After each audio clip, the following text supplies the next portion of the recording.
Кудай кааласа, ошол жерге ыйык парламентке жетип калсак, Кудай буйруса, биз Садыр Жапаровду чыгарабыз.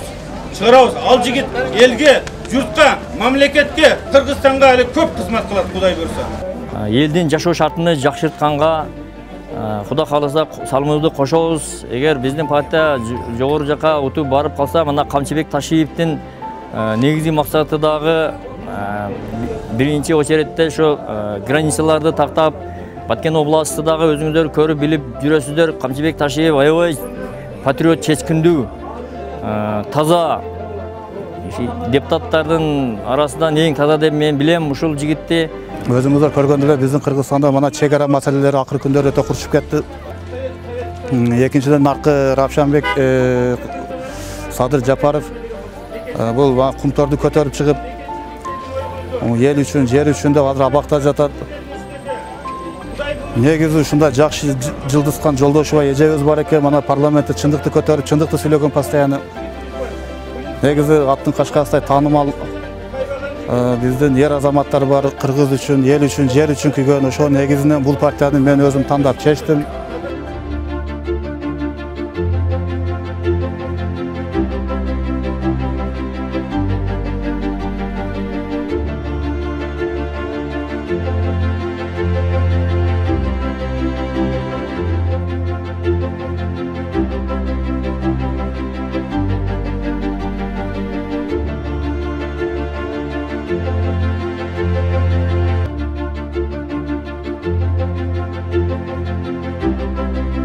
Платформа боюнча айта турган болсок, биз бүгүнкү күндө кардиналдуу реформаларга баралы деп атабыз. Албетте, мына өзүңүздөр карап көргүлөчү. Кыргызстандын кен байлыктарын сырттан талап кетип атат. Кыргызстандын кен байлыктарын кыргыз элине иштеш керек, Кыргызстанга иштеш керек. Бүгүнкү күндө мына биздин тең төрагыбыз Садыр Жапаров эмне үчүн түрмөдө жатат? Бул акыйкат, чындыкты айтам деп, акыйкатты айтам деп. Чындык ачуу болот. Вот ошондуктан жатат. Аны мына түрмөгө киргенден кийин сайгылашты, союлашты. Бирок ошондон кийин дагы мына апасы өлдү, атасы өттү, баласы өттү. Бир тизелеп кайра турду бал жигит. Кудай буйруса, келечекте ошол жигиттерибиз чыгып калса, Кыргызстандын менин деген жигиттери элге, мамлекетке, улутта кызмат кыла турган жигиттер ушулар, Кудай буйруса. Эмне үчүн отурду десеңер, мына кумтөрдү экологический катастрофа болот деп эл аралык уюмдардан 5 миллиард долларды алып келип Кыргызстандын каржысын төлөп койсун деген үчүн отурду. Ал ошон үчүн отуруп атат. Бүгүнкү күндө өзүңүздөргө маалым болгондой, Кыргызстан 4,5 миллиард каржы бар. 4,5 миллиард доллар каржы бар. Азыр бүгүнкү күндө эгерде ар бир төлөп аткан жигит, ар бир төлөп аткан небелеңер 750 доллар каржы менен төлөп атат.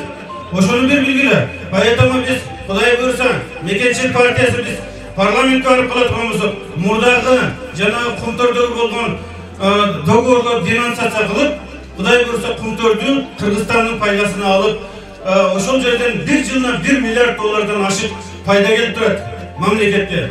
Биз Кыргызстандын каржысын 5 жылдын ичинде кутулабыз, Кудай буйруса. Айтып атат-ку, 120 депутатты 75ке түшүрөбүз деп. Бу абдан менге жакты да. Şu 120 депутат бизге кереги жок экен да.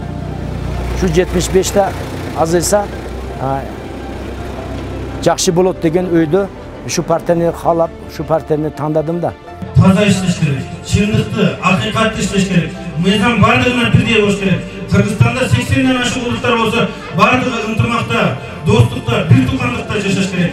Biz ayrıca Kırgız eliminin tacigeli, biz ezelden Manasatadan başlap, buna Kamikey, bu Sani Rabiga, bizim ejekemiz. Buna Kırgız elinin apası degen ıyık titulga ev olgan Sani Rabiga, bugünkü günde Kamikey atmenen biz tağa jeyemiz.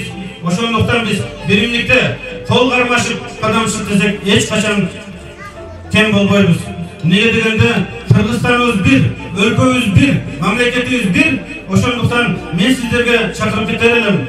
Bardığınızda uşun Mekençil partiyasını kolda bersengizler. Ar biringizlerde mekençillik sezimi oygunuzdu. Buna Sovet bağında özgöçe bir ideologiya bolçuda. Özgöçe bir ideologiya bolçuda. Duh internasyonalizmi, duh patriotizmidir. Bugünkü günde şu internasyonalizm, jana patriotizmdi bugün götürüşümüz gerek. ар бирибизде мекенчилик сезим ойгонсо, ар бирибиз өзүбүздөн баштап өзүбүздү оңдой баштасак, анда коом оңолот, Кудай буйруса. Мекенчилик партиясы келип мына бир жакшы сөздөрдү айтып, элдин көйгөйүнү сурап жатканыга өзүнчө ушундай сүйүнүп, ушул жигитке оомат, минген аты дайым чапсын, ниетиге жетсин. Биздин кааларыбыз şu elge жараган депутат болсын. Бирок мен башка партиялар менен барган жокмун. Мен ушул мекенчил партиясы менен барайын дедим. Эмне үчүн дегенде, бүгүнкү күндө өлкөбүздө эмне жетишпейт дегенде, бизде мекенчилдик сезим жетишпейт экен. Эгерде ар бирибиз мекенчил боло турган болсок, ар бирибиз өзүбүздүн айылды сүйө турган болсок, ар бирибиз өзүбүздүн районду жакшы көрө турган болсок, областты жакшы көрө турган болсок, өлкөнү жакшы көрө турган болсок, өзүбүзчө патриот боло турган болсок, обязательно өлкө оңолот, өсөт, Кудай буйруса иншалла.